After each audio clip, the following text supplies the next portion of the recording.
दरम्यान एकनाथ शिंदे यांच्या याच दिल्ली दौऱ्यावरून शिवसेना उद्धव बाळासाहेब ठाकरे पक्षाचे नेते खासदार संजय राऊतांनी शिंदेंना पुन्हा डिवचलाय।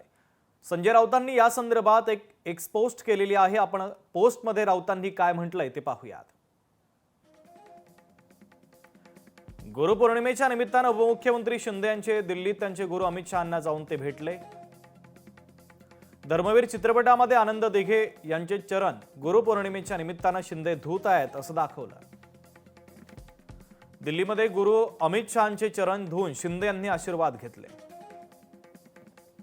त्यानंतर मुंबईत झालेली मराठी एकजूट कशी फोडता येईल यावर दोघांमध्ये चर्चा झाली। तूर्त इतकंच, बाकीचा तपशील लवकरच असं एक्सपोस्टमध्ये खासदार संजय राऊतांनी म्हटलेलं आहे। दरम्यान खासदार नरेश म्हस्के यांनी संजय राऊतांना प्रत्युत्तर दिलंय। संजय राऊत यांना एकनाथ शिंदे यांचे नाव घेतल्याशिवाय त्यांच्या घशाखाली अन्न जात नाही। संजय राऊत खोटारडा माणूस आहे असा हल्लाबोल नरेश म्हस्केंनी केला आहे। शिंदे साहेबांचं नाव घेतल्याशिवाय त्यांच्या घशाखाली अन्नही जात नाही आणि त्यांना सामनाचा पगारही मिळत नाही।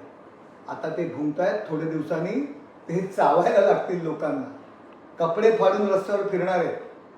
त्यांना जबरदस्ती आमच्या या बाजूच्या मेंटल हॉस्पिटलमध्ये त्यांना ॲडमिट करावं लागणार आहे। काल जे एकनाथ शिंदे साहेब जे दिल्लीमध्ये होते, सुप्रीम कोर्टामध्ये आमची केस आहे, सिनियर काउन्सिलला भेटायला त्या ठिकाणी गेले होते।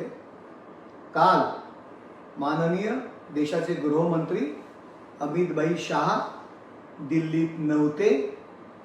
एकनाथ शिंदे साहेबांची अमित शाह साहेबांशी भेटही झालेली नाहीये।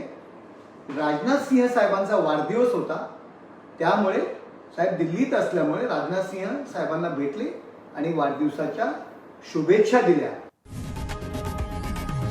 लोकशाही मराठी ऐका, पहा, जागरूक रहा।